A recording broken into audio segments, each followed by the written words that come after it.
Assalamu alaikum wa rahmatullahi ta'ala wa barakatuhu. Al'umma 'yan uwa 'yan Nijar barkanmu da warhaka da fatan mun yi ni cikin ƙoshin lafiya. Muna yi muku fatan alkhairi a duka inda kuke a faɗin duniya. Dangance da irin abubuwan da suke faruwa tsakanin ƙasanmu ta Nijar da kuma maƙwabciyar ƙasanmu tarayyar Najeriya, wanda a mafi yawancin lokuta tunda Allah Ubangiji ya sa Nijar aka samu sauyin shugabanci, aka shiga takon saƙa tsakanin Najeriya da Nijar, wanda dalilin wannan takon saƙa ya kawo ɓacewar zamantakewa a tsakanin ƙasashen guda biyu. Rishin fahimtar juna ya shigo a tsakaninsu, inda har maƙwabta 'yan Najeriya suke ganin cewa bai kamata ba a ce ƙasar Nijar ta yi wani abu ba tare da ko sun sani ba ko kuma ba a shawarce su ba. Haka suke gani, sabida a tunaninsu da kuma nazarinsu da yadda suka ɗauki ƙasanmu Nijar shine mu ba mutane ba ne ba cikakku tsayayyu waɗanda za su iya tsayuwa da ƙafuwansu. Shi yasa tun da aka yi juyin mulki sai suka ba da damar cewa a yanke wuta, a rihe iyakoki ta kowane ɓangare, kar a bari magani daidai da ƙwayar zarra ya shiga Nijar. Wato ta haka ne idan aka matsa ma al'ummai su kuma za su ida rikicewa su bijire ma shugabanninsu. Allah sarki, ashe hakan da aka yi wani abu ne don ya haɗa kan al'umman Nijar, don kuma Allah ya nuna ikon shi da buwayar shi da isar shi a kan ƙasanmu ta Nijar. Da aka yi hakan, aka ɗauki tsawon lokaci ɗan Nijar suka ci gaba da bagwarmaya, 'yan Nijar suka ci gaba da tsayuwa a kan ƙasarsu. Suka ce to in dai haka nan ne, to martabar ƙasanmu da darajar ƙasanmu da gurin da shugabanninmu suka sa ma gaba, to kau muna ƙoƙarin sai mun ga ya tabbata. Shi kuma wannan guri da shugabanninmu suka sa ma gaba ƙalubale ne ga maƙwabtanmu waɗannan Najeriya, sabida ba su buƙatar su ga ƙasar Nijar ta haɓaka ta zama ƙasa cikakkiya mai inci a duniya. To aikau su ba mutane ba ne ba waɗanda za su hana haka, Allah ne ke yi. A halin yanzu kuma da muke tahiya, yau a duniya an gane wace ce Nijar, wace ce Najeriya. Yau a duniya an gane wace ce ƙasar da shugabanta shine General de Brigade Abdurrahman Chani, shugaban sojojin ƙasarmu. An gane wace ce Najeriya, wadda Bola Ahmed Tinubu ke jagoranta. Yau duniya ta fayyace wannan. A da kau cikin duhu ake. Da aka yi juyin mulki a ƙasanmu suka yanke wuta, suka rihe ta kowace hanya, hatta ƙasashen da suke makwabtaka da mu kamar su irin ƙasar Benin suka ba su umarni cewa su rihe iyaka kar su bari komi ya shigo. Wannan duka sun yi ne don su murzguna ma ƙasanmu ta Nijar. Kuma duk da hakan bai yi musu ba, domin sun yi basu ci nasara ba. Ministan harkokin wajensu ya ci gaba da zagin shugabanninmu, ya ci gaba da gaya musu baƙaƙen maganganu, ya ci gaba da hidin ba su san abin da suke yi ba.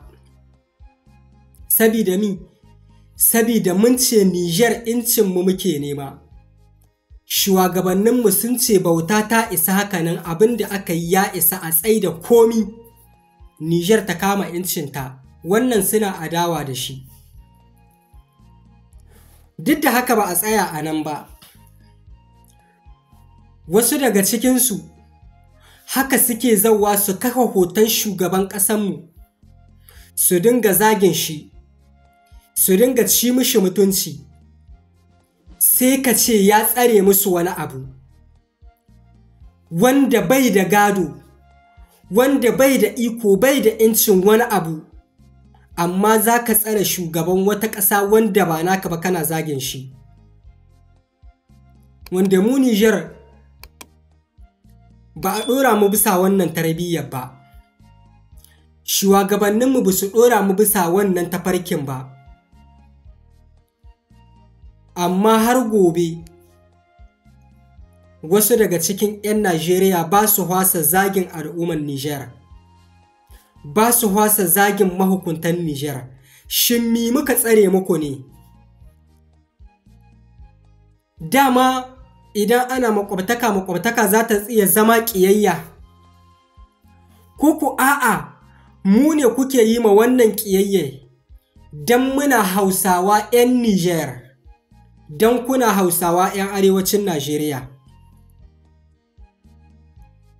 Babu ɗan Najeriya da yake buɗe baki ya yi ma ɗan Kamaru wata baƙan magana, sabida mi, su ba ku iyaka da su ne. Babu ɗan Najeriya da ke kawo hoton shugaban wata ƙasa kamar Benin misali, ya ci mishi mutunci. Shin ba ku iyaka da su ne?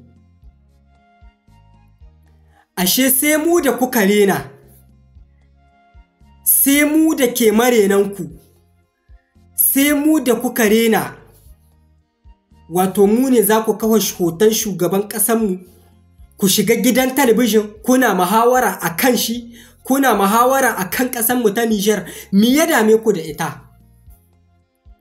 To mi Nijar ta tsare muku? Don haka muke kira da ku shiga taitayinku. Ku shiga taitayinku.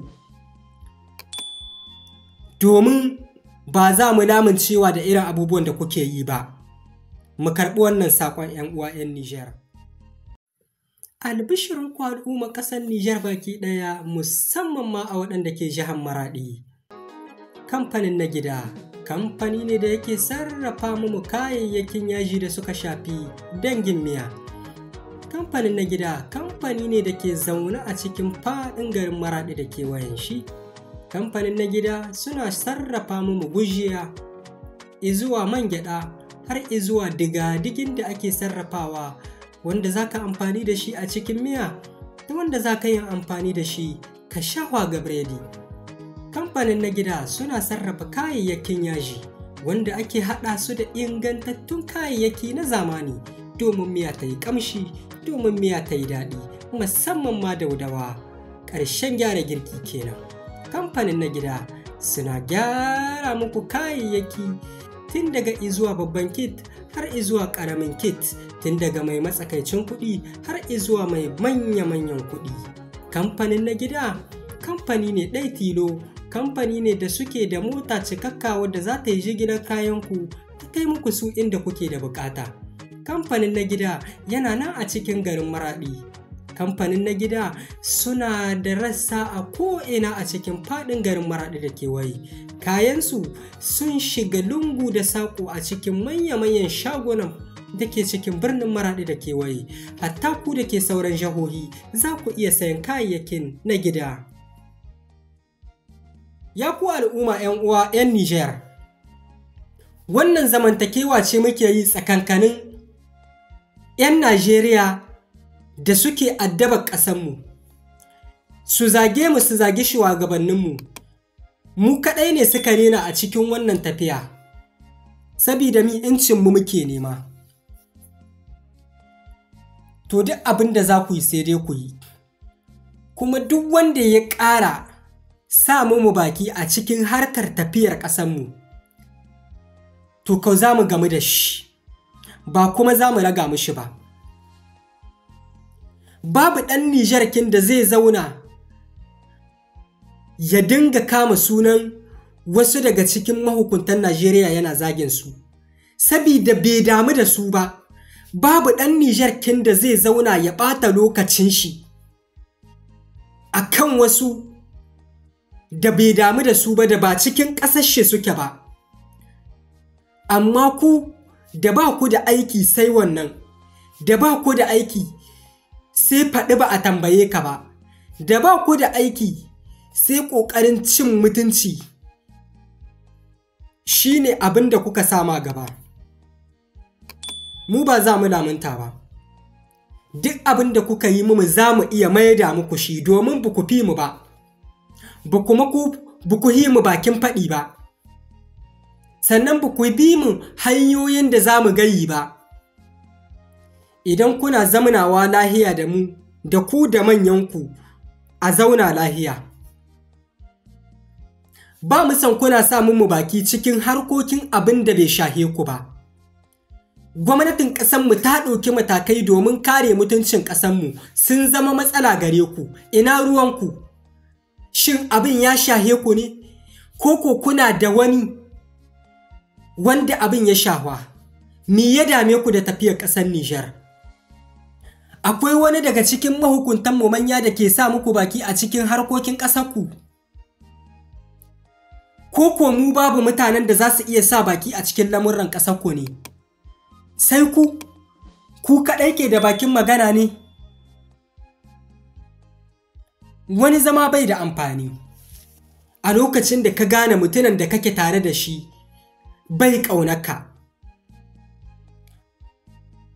Ku dai ga ku maƙwabtanmu ne, da bugun gaba da cika baki, 'yan Nijar 'yan uwanmu ne, amma babu waɗanda kuke cima mutunci sai 'yan Nijar. Babu waɗanda kuka rena, babu waɗanda kuke yi ma ƙoƙarin tozartawa sai 'yan Nijar. Sabida mi? To don haka, tafiyar da ƙasanmu ta ɗauko, duk wanda ya ce mu kul za mu ce mishi cas. Duk wanda ya ce mu ba mu ba, to mu ma za mu ce mishi ba shi ba. Kowa ya kama martabar ƙasar shi. Mu tamu ƙasa ita ce tamu. Mu tamu ƙasa ita ce rayuwarmu. Mu tamu ƙasa ita ce abin da muka dogara da shi. Ba mu damu ba da duk harkokin da kuke yi. Kowace ƙasa tana da tsarin abin da take so. Mu kauna mu tsari wannan muka zaɓa da Allah ya bamu, kuma mun yarda da shi, mun amince mishi. 'Yan uwa 'yan Nijar, ba za mu ƙara lamunta da wani katsalandan daga kowace ƙasa da ke kewaye da mu ba, ko da su wane ne.